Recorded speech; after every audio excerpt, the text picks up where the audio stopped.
तर कसे आहेत मग सगळे? महिलांचं प्रमाण सुद्धा आहे, महिलांसाठी जोरदार टाळ्या एकदा. चालेल, डायरेक्ट विषयाला सुरुवात करूया. कुठल्याही चांगल्या कामामध्ये कुणीतरी धक्का दिलेला असतो. बरोबर आहे की नाही? आहे की नाही? पण ते जाऊन परत पडलं मध्ये आणि पुन्हा सक्सेस होतं आणि लोक म्हणतात अरे वा काय सक्सेस मिळालं. पण त्याला माहीत असतं की मला कोणीतरी धक्का दिला. कोण आहे तो? काही जणाला तो धक्का देणारा माहीत असतो, काही जणांना माहीत नसतो. राईट. तर त्यामुळं नवीन लोक, तुम्हाला जुन्या लोकांचा अनुभव आहे, त्यामुळं यांनी जे धक्का तुम्हाला दिलेला आहे तो चांगला आहे. कारण आत्ता टीमला फोन आला होता, मला वाटतं आनंद सरांना का कुणाला तरी इथूनच फोन आला होता आणि ते विचारत होते काय कार्यक्रम आहे काय नाही असं तसं. ते होते ऑप्शन ट्रेडर. ते ह्यांनी सांगितलं की बाबा SIP EMI इन्व्हेस्टमेंट या विषयावर बोलणार आहेत सर. ते म्हणलं भाऊ आमच्या काय कामाचं, ते आम्हाला CEP पाहिजे. बरोबर. बरं जाऊ द्या, ठीक आहे म्हणले. स्टॉक मार्केटवर तर बोलणार आहेत ना? हां ठीक आहे. बरं किती फीस आहे? त्याने म्हणले फ्री आहे. असं कुठं असतं का? काही इफेक्ट करावं आहे की नाही? नाही खरंच फ्री आहे. मग ते विश्वास येत नाही लोकांना की बाबा असं काही असेल. आणि खरी वेल्थ जी असते ती इन्व्हेस्टमेंटमधून, लॉंग टर्ममधून, SIP मधून अशी क्रिएट होत असते. CEP करून होते का? कुणाला अनुभव आहे CEPचा? सगळ्याच जळलेला आहे आणि ज्याचं जळतं त्याला कळतं. Sir please. माझं नाव बिपिन सोनवणे. मी 2020 पासून जॉईन आहे आणि तुमची ओळख आईने करून दिली मला वर्ष होतं. ग्रेट. आईंसाठी सुद्धा टाळ्या. मी योगेश रासकर. गेली 2 वर्षापासून चार्ट कमांडो चॅनलला फॉलो करतो. ग्रेट. नमस्कार सर. नमस्कार. मी ऋषिकेश वारे, प्रॉपर अहमदनगरचा. गेली 10 वर्ष मार्केटमध्ये सगळे स्टडी करतोय. ऑप्शन चेनमध्ये मास्टर आहे, सगळीकडे मास्टर आहे, पण कुठंच सक्सेस मिळाला. सगळ्या स्ट्रॅटेजी फेल जात आहेत. शेवटी आमचे एक मित्र आहे वाणी साहेब म्हणून, त्यांनी मला सल्ला दिला की तुम्ही चार्ट कमांडोला एकदा फॉलो करा. आणि जेव्हापासून त्यांच्या स्ट्रॅटेजी पाहिल्या, त्यांचं प्रॉफिट पाहायला लागलो, तेव्हापासून म्हणलं आता सरांच्या चरणी येऊन आता काम करावं लागेल, दुसरा काही पर्याय नाही. ग्रेट. तुम्हाला नाही सॅल्यूट, वाणी सरांना. नमस्कार सगळ्यांना. नमस्कार. मी केडगाववरूनच आले. 1 वर्षापासून माझे मिस्टर करायचे, आपले चार्ट कमांडो फॉलो करतात. त्यानंतर आता 6 महिन्यापासून मी पण करते, पण प्रॉफिट पण चांगला निघतोय. मी MPSC ची तयारी करते. पण हे करायला लागल्यापासून, चार्ट कमांडो फॉलो करायला लागल्यापासून अभ्यासाकडे दुर्लक्ष, प्रॉफिटच जास्त झालंय. ग्रेट. खूप कॉन्फिडन्स वाढला चार्ट कमांडो फॉलो करायला लागल्यापासून. खूप छान. खूप बदल झाला. ग्रेट. Thank you sir. नमस्कार. मी संगीता पाटील, देवळा लिहून आली आहे, राहुरी फॅक्टरी. तुम्ही आता म्हणालात की CEP करू नका, आणि मी तर तेच शिकायला आली आहे. म्हणजे बऱ्याच जणांचे हात वरती दिसले की CEP नाही हे होते. तशी मी बऱ्याच वर्षापासून इन्व्हेस्टमेंट करते स्टॉकमध्ये, म्हणजे लॉंग टर्म. CEP मी अजून केलेलंच नाही आणि ते शिकायला मिळालंय. That's great. मग ते चांगलं आहे की नाही? ग्रेट. तुम्ही जे करता you are on the right track. तुम्हाला ट्रॅक बदलायची गरज नाही. CEP हे जे आहे, हेजसाठी म्हणजे आपली जी पोझिशन आहे स्टॉकमध्ये आपण घेतली, त्या पोझिशनला काही धक्का लागू नये समजा पडत्या मार्केटमध्ये, म्हणून आपण हेजिंगसाठी ते वापरायचं असतं. त्याची ट्रेडिंग नसते करायची. पण आता सध्या ट्रेडिंगसाठीच ते वापरलं जातं, हेजिंग नसते करायची, असं झालंय.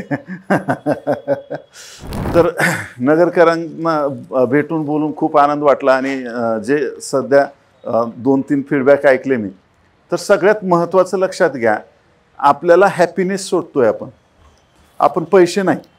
पैसे कशासाठी पाहिजेत आपल्याला? की आपलं आयुष्य आनंदी जगण्यासाठी.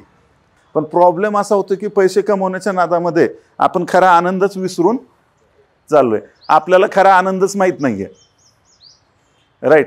आणि आपण जे बसतोय, मला सांगा कितीतरी लोक आहेत की 5-10 वर्षापासून मागच्या CEP करतायत, प्रॉफिटमध्ये तर आले नाहीत, पण त्यांचं काळ्याचं पांढरं, पांढऱ्याचं काळं झाले.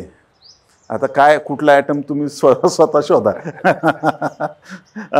म्हणजे मला सांगा, आयुष्यातले जे महत्त्वाचे दिवस आहेत ते तुमचे CEP आणि त्या स्क्रीनवर गेले ना. हा, आहे की नाही? मी पण करतो ट्रेडिंग, मी पण इन्व्हेस्टिंग करतो, बरोबर आहे की नाही? पण 24 तास बसून आहे का मी? कारण माझा जो फावला वेळ आहे तो मी योग्य कामासाठी वापरतोय.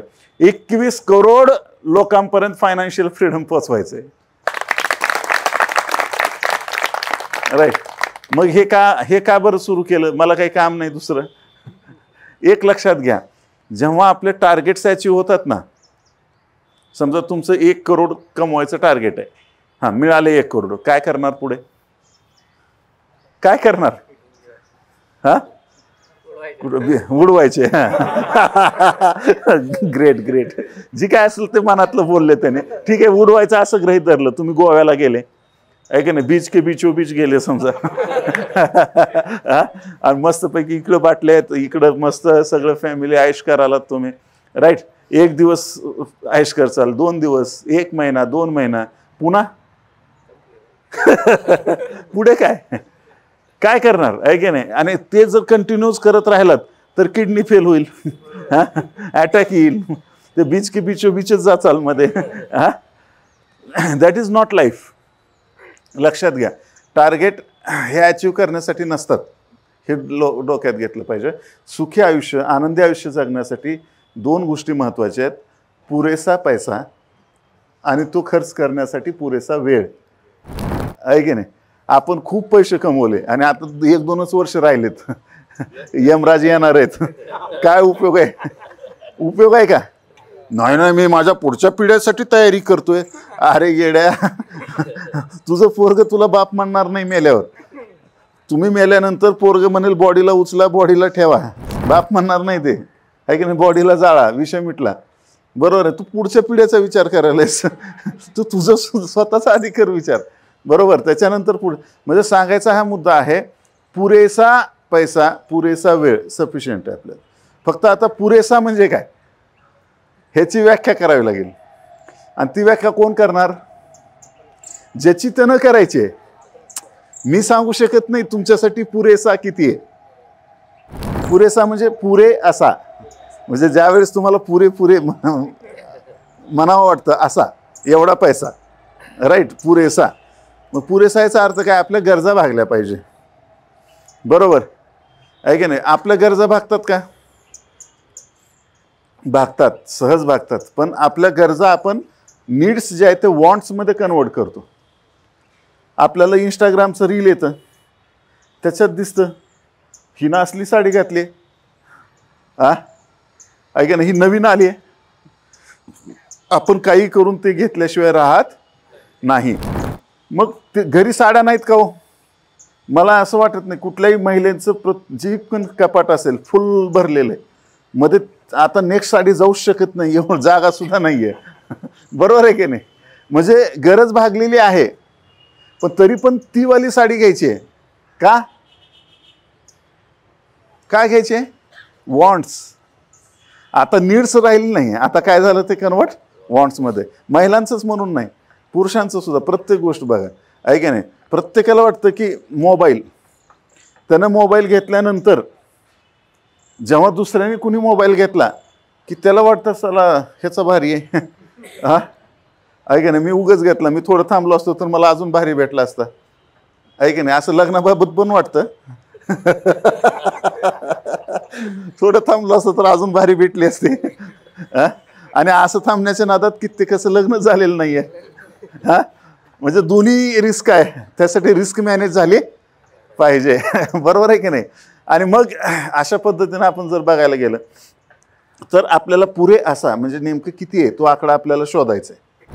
त्यासाठी मी फिरतोय की तुम्ही तुमचा पुरे असा आकडा शोधा आणि त्याच्या पुढे जाऊ नका. जास्त पैशाच्या मागे लागायची गरज नाही.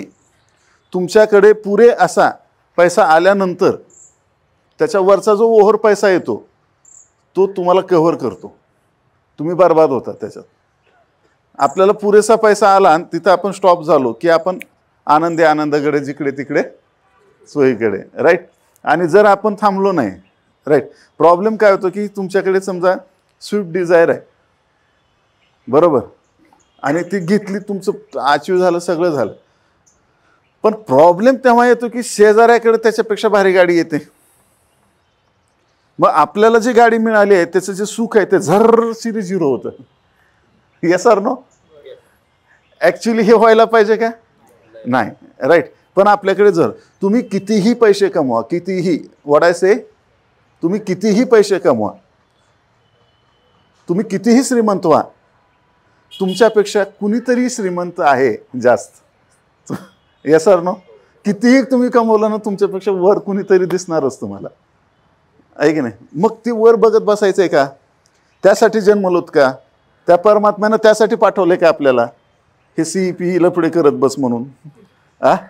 जन्म कशासाठी दिलाय? माणूस आणि देवामध्ये जास्त फरक नाहीये. मी हजारदा सांगतो तुम्हाला, थोडंसं चांगलं वागा, तुम्ही देव होता. Yes or no? आज कुठल्याही शहरात गेलं तर लोक लाईन लावून पाया पडतात, फोटो काढायसाठी त्यांची हुजल उडते. मी कधीही कुठल्याही मोठ्या गाडीवर हात ठेवून असा फोटो इंस्टाग्रामवर टाकलेला नाही. नाहीतर मी कुठून बस विमानातून इकडून तिकडे कसं चाललोय, तिकडून तिकडे कसं चाललोय, किती प्रॉपर्ट्या माझ्या 100 कोटीच्या इथं आहेत तिथं आहेत, कधी दाखवल्या? ज्या दिवशी दाखवल्यात दुसऱ्या दिवसापासून तुमची उलटी गिनती सुरू. प्रॉफिट दाखवून बघा तुम्ही झालेला कुणाला तरी. Yes or no? खरं आहे की नाही? जर पटलं तर वाजवू शकता तुम्ही. तर ह्या गोष्टी आपल्याला समजल्या पाहिजे. बरोबर आहे. आजचा टॉपिक जो आहे आपला EMI वर्सेस SIP. बरोबर. हा पण टॉपिक महत्त्वाचा आहे, कारण आपल्याला सुरू, तुम्ही जे ट्रेडिंग करताय, जे इन्व्हेस्टिंग करताय, तुम्ही करा, बरोबर आहे. पण आपला फंड डायव्हर्सिफाय झाला पाहिजे. 50% तुम्ही ट्रेडिंग इन्व्हेस्टिंगला तुम्ही जे करताय स्वतः त्याला ठेवा, आणि 50% तुम्ही जे हुशार आहेत, म्हणजे म्युच्युअल फंडचे मॅनेजर आहेत, फंड मॅनेजर, कमी हुशार आहेत का? ते भरपूर हुशार आहेत. मग आपण तिकडे पैसे पण काही ठेवले पाहिजे. राईट. आपण जर समजा आपल्याकडे 1 लाखाचा फंड आहे आणि तो आपण टाकला डीमॅटला, तो सगळ्याचा सगळा झिरो झाला, काय होईल? आहे की नाही? मग आपल्याला ओ लुट गए गाणं म्हणत फिरावं लागेल, आहे की नाही? आणि मग आपण कुणाला तरी शोधतो बकरा, ज्याच्यावर हा दोष टाकता येईल. अचानक ते लॉस झालं, बायको समोर आली तर तुझ्यामुळं व्हायले सटवे, जेव्हा तुझं तोंड बघतो लॉसच आहे. नाही तर तेवढ्यात लेकरू आलं तिथून, ही कार्ट जन्मल्याला त्या दिवसापासून मी बरबाद आहे. आणि कुणीच नाही सापडलं तर चार्ट कमांडो असतो, दिसतो चॅनल समोर, साला फ्रॉड आहे, हे साल्याला फॉलो करावले, तसा लॉस आहे माझा. तर आपण शोधत राहतो की बाबा कुणीतरी बळीचा बकरा आपल्या चुकासाठी, आहे की नाही? तर आता आपल्या चुकासाठी नाही तर आपल्या सुखासाठी प्रयत्न करा, आहे की नाही? खूप महत्त्वाचं आहे हे. आता आपण EMI, आता EMI कुणाकुणाचे चालू आहेत? कसलेही असू द्या, कसले इन द सेन्स, आहे की नाही? तसले नाही. म्हणजे जनरली EMI नाही असा शक्यतो माणूस सापडणार नाही. समजा तो जॉब करतोय किंवा बिझनेस करतोय, आणि 100% जॉब करणाऱ्या लोकांना तर EMI आहेच, नोकरीवाल्यांना. राईट. वाटल्यास शेतकरी, बिझनेसमॅन थोडे कमी असतील. मग आता हे EMI म्हणजे काय? जेव्हा आपण एखादी मोठी रक्कम कर्ज म्हणून घेतो आणि त्या कर्जाची परतफेड म्हणून आपण काय करत असतो, मंथली एक फिक्स अमाऊंट देत असतो परत बँकेला, त्याला काय म्हणायचं? EMI. आता EMI मध्ये काय असतं? EMI मध्ये 2 पार्ट असतात. एक असतं जे आपण मुद्दल आहे, आपल्या ज्या कर्जाची मुद्दल आहे त्यातला काही हिस्सा कमी होतो, आणि जे आपल्याला व्याज लागत आहे ते व्याज असतं. पण मला सांगा, सुरुवातीला EMI सुरू झाल्या EMI मध्ये जास्त व्याज कटतं का मुद्दल कटतं? Yes or no? Yes or no? आवाज, मला वाटलं नगरकर काय नाश्ता पाणी अरे दिलं नाही काय ना, नाश्ता करून आलात का नाही? नाहीतर परत सारा एवढं गप्पा हाणल्या, नाश्ता सुद्धा दिला नाही. आपल्या भारतीयांना काही ना काही चूक काढायचे, सगळं भारी वाटलं, आहे की नाही? जर घरी गेलं, बायकोनं विचारलं काय काय सांगितलं चार्ट कमांडोनं, लय भारी बोलले, लय भारी, लय. आपण नेमकं काय? काय कळलं नाही, पण लय भारी बोलले. लय भारी. असं होऊ नये, आहे की नाही. त्यामुळं पूर्ण कान नाक तोंड सगळं पंचेंद्रिय लक्ष देऊन ऐका. मग आता ही EMI झाला, मग हे आता मग SIP म्हणजे काय? Yes, systematic investment plan. मग आता हे सिस्टमॅटिक इन्व्हेस्टमेंट कशी करायची? तर आपल्याला काय करायचं असतं की कुठल्याही ॲप थ्रू कुणाच्या मदतीने किंवा स्वतःला नॉलेज असेल तर स्वतःच्या अनुभवातून आपल्याला एक SIP करायची असते. तर म्युच्युअल फंडामध्ये आपण दर महिन्याला काही फिक्स अमाऊंट आपल्या सेविंगमधली जेवढी आपल्याला वाटते, आपल्या गोलनुसार आपल्याला कशासाठी पैसे पाहिजेत, बरोबर आहे, त्याच्यानुसार आपण काय करतो, ती अमाऊंट SIP मध्ये चालू करतो म्युच्युअल फंडामध्ये. आणि लॉंग टर्ममध्ये आपल्याला त्याचे कंपाऊंडिंगचा इफेक्ट, त्याचं कंपाऊंडिंग म्हणजे व्याजावर व्याज पण मिळतं. समजा 12% मिळत असेल आपल्याला, तर 12% ॲड झाले की पुढल्या वर्षी समजा 1 लाख होते, 1,12,000 झाले, तर 1,12,000वर पुन्हा चालू होतं, 1 लाखावर नाही. तर कंपाऊंडिंग होत जातं आणि कंपाऊंडिंगने आपल्याला भरपूर मोठा पैसा दिसतो. त्याला काय म्हणायचं? SIP. बरोबर आहे. आता मग तुम्हाला कोणतं चांगलं वाटतं? EMI भरणं चांगलं का SIP भरणं चांगलं? SIP भरणं चांगलं. पण भरतोत का आपण? हां, आता SIP भरतायत असे किती लोक आहेत? Great, okay. पण आता SIP भरतोय आपण, पण आता समजा मला एखादी कार घ्यायची, गाडी घ्यायची, तर गाडीसाठी मी SIP करतोय असं किती लोक आहेत? कुणीही नाही, बरोबर. आता मला सांगा दुसरं, गाडीसाठी मी EMI भरतोय असे किती लोक आहेत? बिंदास, लाजू नका, काय येतात ते, आहे की नाही. ग्रेट. म्हणजे मॅक्झिमम लोक गाडीसाठी EMI. आता बाकीच्यांनी हात वर केले नाहीत म्हणजे ते भरत नाहीत असं नाही आहे, त्यांना लाज वाटायला. साला आपण हात उचलला ना आपल्यावरच काहीतरी, कारण ही आहे आडव्या डोक्याचं, काहीतरी फटसिरे आपल्यावर टॉन्ट मारेल. असं काही घाबरू नका. तर EMI वरच गाडी घेणारे खूप लोक आहेत, पण SIP करून गाडी घेणारे लोक नाही आहेत, एक पण नाही आहे, बरोबर आहे. आपण उदाहरण घेऊ राम आणि श्यामचं, राईट. नावं सोपे आहेत म्हणून घेतलेत, राईट. नाही तर आमचा काय घेतला नाही असं नको, हे काही इलेक्शन नाही. तर आता राम आणि श्याम दोन लोक आहे. रामनी काय केलं? EMI वर 10 लाखाची गाडी आहे, EMI वर त्यांनी कार घेतली. रामनी काय केलं? EMI वर 10 लाखाची गाडी घेतली. त्याला हप्ता पडतोय 20,000चा. किती रुपयाचा पडतोय? 20,000चा 5 वर्षासाठी. ग्रेट धरू, बरोबर. आणि श्यामनी मात्र काय केलं? SIP सुरू केली 20,000ची 5 वर्षासाठी, राईट. त्यांनी 5 वर्षानंतर त्याला गाडी घ्यायची, बरोबर. त्यासाठी त्यांनी इन्फ्लेशन ॲडजस्ट करून त्यांनी केलं. आता मला सांगा 10 लाखाची गाडी त्यांनी घेतली, बरोबर आहे. बरोबर 10 लाखाचे हप्ते आहेत का ते? 5 वर्षानंतर ह्या दोघांची सिच्युएशन काय असेल कोण सांगेल? 5 वर्षानंतर या दोघांची सिच्युएशन काय असेल? हां, तुम्ही तर काय गोव्यालाच निघता आयुष्यात, थोडाही पैसा आला की निघाले गोवा. आता याला थोडंसं कॅल्क्युलेशनमध्ये बोलू, बरोबर आहे. 10 लाखाचे घेतले तर त्यांनी 13 लाख फेडतील. ते किती? म्हणजे 3 लाख रुपये त्यांचे व्याजात गेले, म्हणजे हे 13 लाख गेले. 13 लाख गेल्यानंतर 5 वर्ष गाडी तर त्यांना आधीच मिळाली आहे, बरोबर आहे. गाडी आधीच मिळाली आहे, पण 5 वर्षानंतर जे 13 लाख त्यांचे गेलेले आहेत, 3 लाख व्याजात गेले ते एक्स्ट्रा. पण गाडीची किंमत काय होईल 5 वर्षानंतर? 4 लाख रुपये, राईट.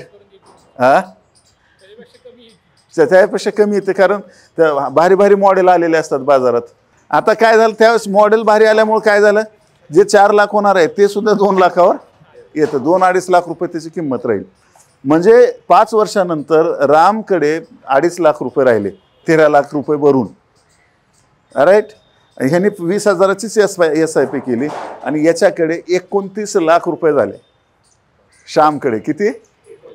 29 लाख रुपये, राईट. 3 गाड्या घेऊ शकतो का नाही तो 10 लाखाच्या? Yes or no? हां, हे SIPची ताकद आहे. परंतु कसं आहे, आपल्याला सवय असते उठू, म्हणजे हां, आहे की नाही, डॅश डॅशला बाशिंग अशा पद्धतीने. काही म्हणी मी तुटक म्हणेन, तुम्ही रिकाम्या जागा भरा मनातल्या मनात. आता मग हे झालं. कुठल्याही गोष्टीत बघा तुम्ही, थोडं जर थांबलात ना तुम्हाला भारी मिळतं. बरोबर आहे की नाही. मोबाईलसुद्धा आज घ्यायच्या ऐवजी तुम्ही 2 वर्षांनी घ्या, भारी पीस मिळेल का नाही मोबाईलचा. हां आहे की नाही. लग्नाच्यासाठी सुद्धा तुम्ही 2 वर्ष थांबा, थोडंसं अजून संशोधन करा, तुम्हाला पाहुणारावळ्यामध्ये खूप मुली मिळतील. मुलींच्या बाबतीत सुद्धा थोडंसं थांबा, आहे की नाही. उगं येडं उठलं आणि कुणी वेग गटलं त्याला पकडू नका, नाहीतर ते तुम्हाला बरबाद केल्याशिवाय राहत नाही, आहे की नाही. जिंदगीमध्ये हे लॉटरीच आहे की. हां पण थोडंसं आपल्याला काय करावं, ट्रेडिंग आणि लग्न ह्याच्यात काही जास्त फरक नाही, दोन्हीत रिसर्च करावाच लागतो. राईट. नाही रिसर्च केला की आपल्याला जन्मभर रडावं लागतं, लॉसमध्ये जावं लागतं. मग आता ह्या सगळ्या गोष्टी झाल्या, मग आता EMI चांगला की SIP चांगली. आता एक उदाहरण अजून आपण असं घेऊ, घराबाबतीत घेऊ. स्वप्न काय असते आपल्याला, घर पाहिजे, गाडी पाहिजे, कुठेतरी फिरायला पाहिजे, आहे की नाही. आणि फिरताना सोबत कोणतरी पाहिजे, एवढंच, दुसरं काय आहे की नाही. मग आता घर 50 लाखाचं घर आहे समजा, आहे की नाही. रामला आपल्या सवय आहे म्हणून त्यालाच देऊन टाकू हे उदाहरण. रामनी 50 लाखाचं घर हप्त्यावर घेतलं, 40,000चा हप्ता. किती वर्ष भरावं लागेल त्याला मिनिमम, राईट. 20 ते 25 वर्ष, 20 वर्षच पकडा. 40,000 20 वर्ष झाले. आणि श्यामनी काय केलं, तेच 40,000 20 वर्ष SIP केली, राईट. आणि किरायानं राहिला, काय होईल हो?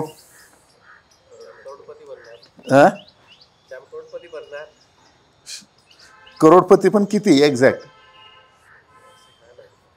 हा मग कॅल्क्युलेटर घेतलं ना हातात, सांगा. त्यासाठीच घेतलंय ना. हा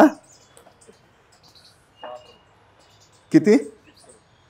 6 करोड गेलेत का बरोबर? हा 6 करोड. हां म्हणजे 50 लाख. आता मला सांगा, श्याम किती घरं घेऊ शकतो 50 लाखाचे? किती? 12 घरं घेऊ शकतो, आहे की नाही. तरी त्याला 12च आहे म्हणतात, म्हणजे लक्षात घ्या, 12 घरं घेऊ शकतो. पण आता रामनी काय केलं, 20 वर्ष फक्त त्याचं व्याज फेडलेलं आहे. 50 लाखाचं जवळपास 96 लाख रुपये त्यांनी फेडले. म्हणजे किती रुपये त्यांनी व्याज दिलं? जवळपास डबल दिलेलं आहे, बरोबर. जवळपास 20 वर्षात त्यांनी डबल, म्हणजे 50 लाख व्याज दिलं आणि 50 लाखाचं घर आहे. आता मला सांगा, 20 वर्षानंतर समजा त्याने चांगल्या ठिकाणी घर असेल तर वाढेल त्याची प्राईस. पण जर आपण त्यानं भरलेले पैसे बघितले, तर डबल पैसे, म्हणजे त्याच्या घराची किंमत डबल झाल्याशिवाय त्याचं मुद्दल निघणार नाही. तुम्हाला कळतं का मी काय बोलतो? Yes or no? किती बारीक बारीक पॉईंट आहेत, आपण विचार करत नाही या गोष्टीचा कधी, पण खूप महत्त्वाचे पॉईंट आहेत. जर त्यांनी काय केलं, म्हणजे त्याला जर त्याचं मुद्दल काढायचं असेल, अजून मी टॅक्स बिक्स पकडले नाहीत, 8% रजिस्ट्रीचा चार्ज, 1% सेसा, आहे की नाही, इकडे भरा पैसा, पुन्हा साहेबाचं का खालून, हे असलं काही पकडलेलं नाही. हां वाढलेला इंटरेस्ट, आहे की नाही, शेजारी असलेली भांडकुदळ शेजारी, हे तर आपण विषय बाजूला ठेवू, बरोबर. मग पण आता श्यामला जर एखादा शेजारी भांडकुदळ भेटला तर तो दुसऱ्या दिवशी रूम बदलू शकतो. चल बाबा तूच हुशार आहे, तू शान आहे, तुझीच लाल बाबा, काय हरकत नाही, घेतला आपला, निघाले उड्या मारत. या सर नो पटतंय का? तर या पद्धतीनं आपल्याला हे करायचं. आता एज्युकेशन लोन पकडू. आता एज्युकेशन लोन, विद्यार्थी किती आहेत इथं? 1 2 3 4 आहेत. आणि इथं तुमची मुलं शाळेत असणारे तर बरेच जण असतील, बरोबर आहे. आता ह्यांना शाळेत तुमची मुलं आहेत तर एज्युकेशन पुढे जाऊन खूप महाग होईल आहे. आता पण आहेच महाग, पण पुढे जाऊन तर खूप महाग होणार आहे. मग त्यासाठी समजा एकानं काय केलं, एज्युकेशन लोन काढलं. काय केलं? एज्युकेशन लोन काढलं. काय होईल? त्याला हप्ते भरावे लागतील. समजा 5 लाखाचं एज्युकेशन लोन काढलं, 10,000चा हप्ता आहे, राईट. तर त्यांनी 5 वर्ष ते 10,000चा हप्ता भरतोय. पण इथं जर तुम्ही आत्ताच प्लॅनिंग केलं, कुणाकुणाला मुलं आहेत इथं, लेकरं आहेत ना? आता पटापट हात वर केले, हे कुणी डाऊट घ्यायला नको आपल्यावर. तर आता काही लोकांना समजत नाही जोक, 2-3 दिवसांनी कळतील, काय हरकत नाही. तर आता मग महत्वाचा पॉईंट समजला का तुम्हाला, की 10,000 रुपये ते जर 5 वर्ष भरले एका, तुम्ही आता तुम्हाला मुलं आहेत, आतापासूनच त्या मुलांची सेटिंग केली 5,000, तर 5 वर्षानंतर किती रुपये मिळतील तुम्हाला माहिती आहे का? जवळपास 18 लाख रुपये. त्याचं शिक्षण व्यवस्थित होईल का नाही? अजून खर्चा तिकीट मिटायला आपल्यालाच उरतील पैसे, बरोबर आहे का नाही? मग सांगायचा हा मुद्दा, हे असं नियोजन करायला पाहिजे का नाही? तुम्ही ट्रेडिंग करा, काय करायचं ते करा, परंतु तुमच्या SIP असल्या पाहिजे, गोल बेस SIP. काय म्हणायचं याला? गोल बेस. उगा समोरच्याला गोल गोल करू नका, नाहीतर तुम्ही गोल झाल्याशिवाय राहणार नाही, ऐके नाही. आणि गुड न्यूज ही आहे की तुम्हाला हे सगळं नॉलेज फ्री मिळतंय. तुम्हाला माहिती आहे का 20,000 रुपये लागतात. किती रुपये? 20,000 रुपये मंथली फायनान्शियल, तुमचं पर्सनल फायनान्शियल प्लॅनरची फीस आहे. आहे का नाही? आहे का नाही? आता तुम्हाला माहित नसेल पण देतात, जे देतात ते श्रीमंत आहेत. हा मग आम्ही नाही हो, त्यात आम्ही कशाला त्या भानगडीत पोर श्रीमंत व्हायच्या. ऐक, तुम्हाला त्या भानगडीत पडावं लागेल, राईट. 20,000 म्हणजे वर्षाची किती झाली?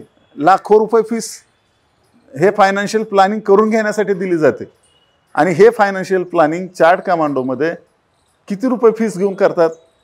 प्रत्येकाचं पर्सनल फायनान्शियल प्लॅनिंग करावं लागतं, बसून सेटिंग करावी लागते. 1-1.5 तासाचा पहिला प्लॅन असतो, त्याच्यानंतर तुम्हाला फॉलोअप घेऊन तुम्हाला त्या तुमच्या प्लॅननुसार R&D होते, सॉफ्टवेअर रिसर्च करून तुम्हाला 55 किती पानाचा 30 पानाचा रिपोर्ट काढून देतं. आणि त्या रिपोर्टनुसार तुम्हाला तुमचे गोल्स आहेत. पर्सनल फायनान्शियल, पर्सनल हा शब्द महत्त्वाचा आहे. हे फायनान्शियल प्लॅनिंग म्हणजे ऐका ना, एक स्ट्रॅटेजी आहे. समजा आपली कुठली एखादी स्ट्रॅटेजी, समजा MMS मार्केट मोड स्ट्रॅटेजी, माणूस कुणी पण असो स्ट्रॅटेजी सेम आहे. Yes or no? ती स्ट्रॅटेजी शिकून तुम्ही कमवू शकता. पण इथं तसं नाही आहे. प्रत्येकाचं प्लॅनिंग वेगळं आहे, गोल वेगळे आहेत, ऐका ना, प्रत्येकाचा विचार वेगळा आहे, प्रत्येकाचा आनंद कशात आहे, ऐका नाही. एखाद्याला गाडी घ्यायची आहे, त्याचं सेटिंग त्याला करायचं आहे. एखाद्याला गोव्याला ऐश करायला जायचं आहे, त्याचं सेटिंग करायचं आहे, बरोबर आहे. एखाद्याला घर बांधायचं आहे, त्याचं सेटिंग करायचं आहे की नाही. तर प्रत्येकाचे गोल वेगळे आहेत आणि इन्कम पण वेगळा आहे. बजेटिंग करावं लागेल तुम्हाला की बाबा बजेटिंग किती पैसे गेलेत, इनकमिंग किती आहे माझं, आउटगोईंग किती आहे. हे प्रत्येकाचा विषय आहे, लक्षात घ्या. हा प्रत्येकाचा विषय आहे, तर हे लक्षात घ्या आणि त्या पद्धतीने आपल्याला काम करायचं आहे. मग गोल बजेट सेट झाल्यावर इनकमिंग किती आहे, आउटगोईंग किती आहे. आता मला सांगा, इथं कुणाकुणाला वाटतं की तुम्हाला जी सॅलरी, नोकरीवाले किती लोक आहेत? लाजू नका, डॉक्टरला आणि चार्ट कमांडोला लाजायचं नाही, कुठलं बी दुखणं सांगायचं म्हणजे तर लक्षात आलं. आता आपल्याला एवढे नोकरीवाले आहेत, असे यापैकी कुणाला असं वाटतं की मला खूप एक्स्ट्रा जास्तीचे पगार देतात हे लोक?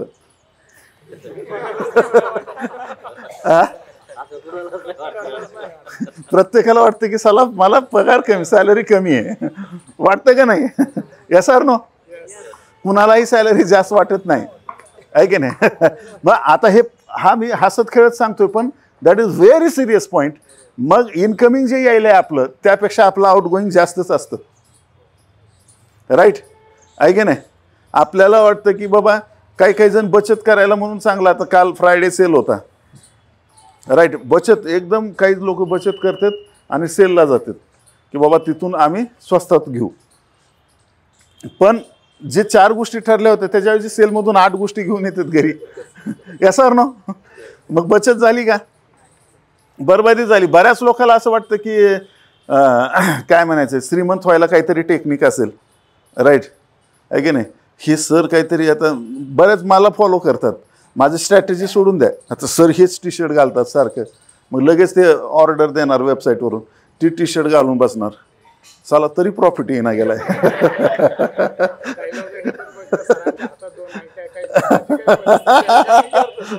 बरोबर, हे सगळं बघतात.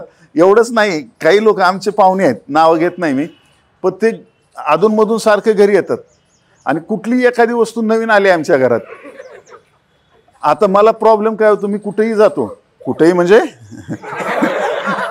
वाय इंडियाच्या निमित्तानं, आणि लोक भेटतात, काही लोक गिफ्ट देतात, आहे की नाही? असं दर महिन्याला काहीतरी गिफ्ट मिळतं. आता ती मी फिकून तर देऊ शकत नाही, कारण एवढं प्रेमानं दिलेलं असतं, आणि मी विकत कधी घेत नाही. कपडे सुद्धा मला सासरा देतो दर दिवाळीला 2 ड्रेस.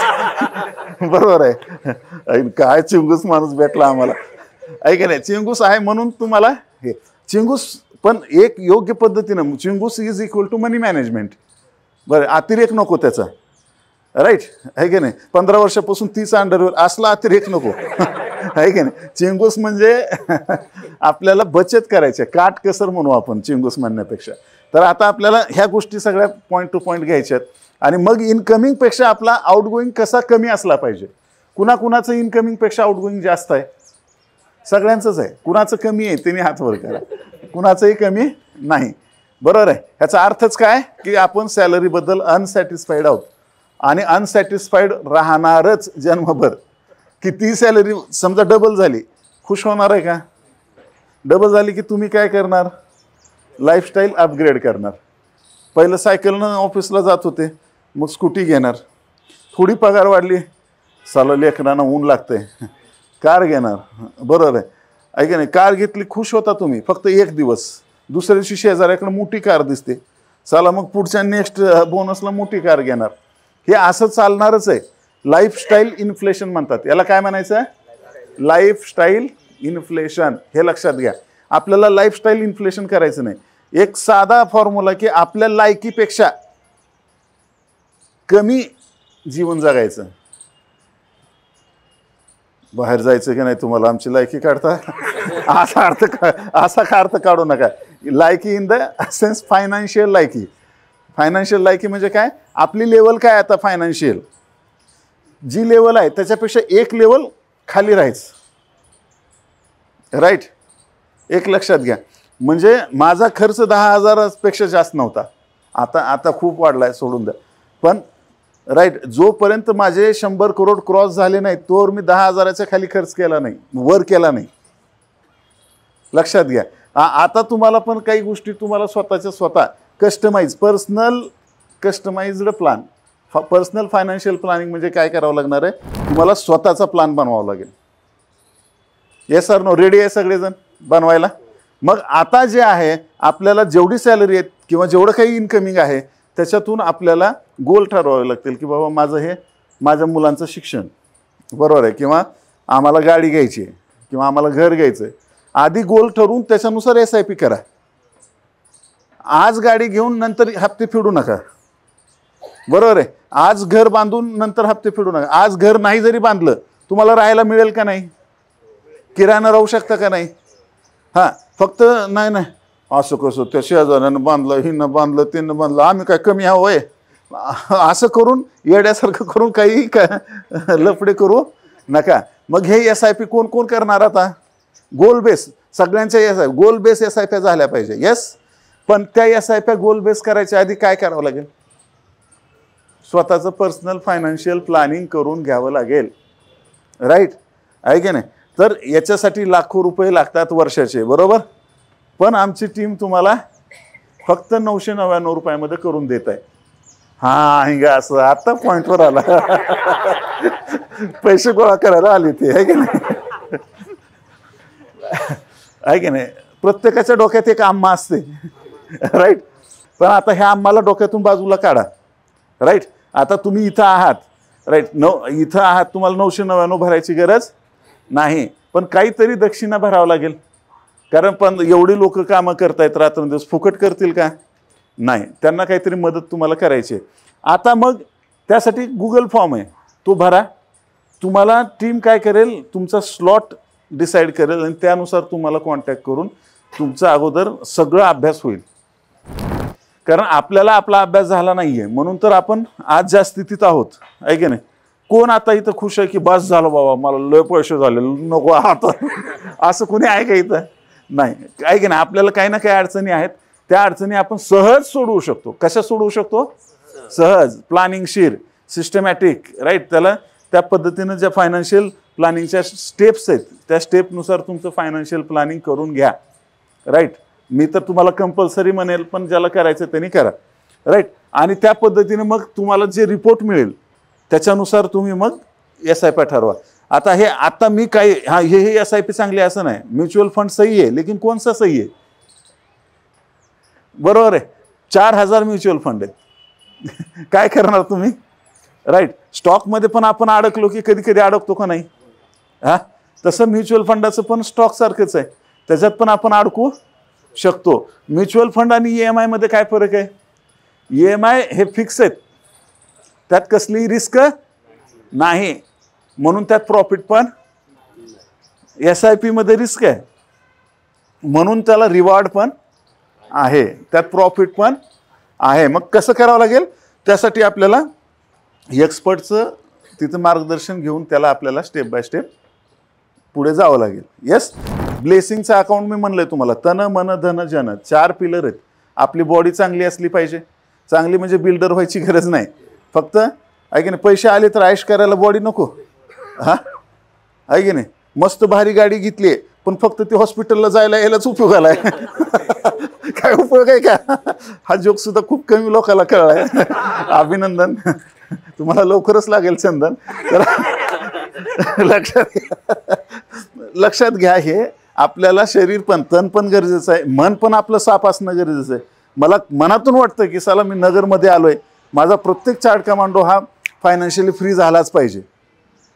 बरोबर आहे? किती मोठा होईल काय माहीत नाही, राईट? किती सक्सेसफुल होईल माहीत नाही, पण जिंदगी शानदार होणी चाहिए, बस मजा आली पाहिजे जगण्यामध्ये. तर ते माझं. मग हे कशामुळे होतं की साऊंड माइंड, आपलं माइंड चांगलं असलं आपोआप व्हायब्रेशन भर भर भर भर व्हायला सुरू होतात, तुम्हाला ब्लेसिंग मिळतात, ॲटोमॅटिक काम होतं. मग ज्याला हे करायचं आहे 999 करा, ज्याला नको वाटतं त्यांनी 500 करा, ज्याला तुम्हाला किती डिस्काउंट घ्यायचं तुम्ही ठरवा. आहे की नाही? कोण आहे तिकडे? ते गुगल फॉर्म त्यांना द्या. असतंय कुणीतरी. बऱ्याच लोकांना डाऊट आहे की तिकडं कुणीच नसतंय.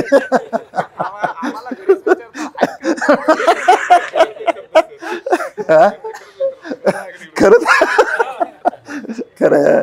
तर गुगल फॉर्म पाठवा पटशिरी. हां, form personal financial planning form. त्याच्यामध्ये बघा पहिल्यांदा नेम आहे, आपलं नेम लिहायचं आहे. तुमचा काही नेम नाही, पण तुम्ही आपलं स्वतःचं नाव लिहायचं आहे तिथं. ठीक आहे. मोबाईल नंबर, ईमेल ID खूप महत्त्वाचं आहे. त्याच्यावर तुम्हाला टीम कॉन्टॅक्ट करून तुमचे रिपोर्ट वगैरे शेअर करेल. तुमचं प्रेफर्ड कॉल बुकिंग डेट असं लिहिलेलं आहे बघा. म्हणजे याचा अर्थ काय की आजपासून म्हणजे उद्यापासून येणाऱ्या आठवड्यातलं तुमचा कोणता वेळ फ्री आहे तुम्हाला जास्त व्यवस्थित बोलायला. कारण कधी कधी काय असतं, तुम्ही ऑफिसमध्ये बसलायत, कॉल आला, तुम्ही वेळ देऊ शकत नाही. समजा तुम्ही बोलले तरी तिकडं लक्ष अर्धा इकडं अर्धा, असं नको. तुम्हाला कोणत्या दिवशी चांगला वेळ मोकळा आहे ती तारीख टाकायची. बरोबर आहे? मग तुम्हाला समजा रविवार आहे, शनिवार आहे किंवा शुक्रवार आहे किंवा कुणाला मंगळवारी फ्री आहे, तर ती तारीख टाका बघून. आणि त्याच्याखाली प्रेफर्ड कॉलिंग टाईम. काही जण 9 ते 5 ऑफिसमध्ये आहेत किंवा 10 ते 5 ऑफिसमध्ये गेलेत. बरोबर आहे? तुम्हाला त्या काळात वेळ नाही आहे, पण 7 ते 9 तुम्ही रात्री फ्री असता, तर तसं तुम्ही 7 टाका. मी म्हणतोय म्हणून हे नाही, मी एक फॉर एक्झाम्पल सांगतो. कुणी दुपारी फ्री असेल की दुपारी मी 3 ते 5 वेळामध्ये फ्री असतो, चांगला 2-3 तासाचा फ्री वेळ असावा, अशा पद्धतीचा गॅप टाका. म्हणजे तुम्हाला त्यानुसार स्लॉट अलॉट होईल. तुम्हाला एक मीटिंग लिंक येते, मग त्याच्यामध्ये तुम्ही भरून पुन्हा तुमचा टायमिंग फायनल होतो आणि मग त्यानुसार तुमचं फायनान्शियल प्लॅनिंग होऊन मग स्टेप बाय स्टेप पुढचं गायडन्स मिळतं सर.